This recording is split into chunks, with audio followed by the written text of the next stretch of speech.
To redeem a GameStop gift card, start by accessing the official GameStop website on your browser. Once you've signed in, click on the Shop Now option and select a product, such as an accessory. Add the product to your cart and proceed to view your cart and check out.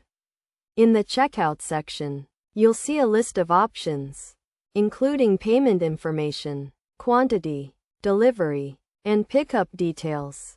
Below this, there's an order summary and a section where you can pay with a gift card. To redeem your gift card, click on the Enter Promo Code option. Then tap the plus icon and enter your gift card code. Submit the code, and the gift card amount will be applied to your purchase. You'll then see the updated total after the gift card redemption. Finally, proceed to check out and enter any additional payment information needed to cover the remaining amount. This process allows you to easily redeem your GameStop gift card online.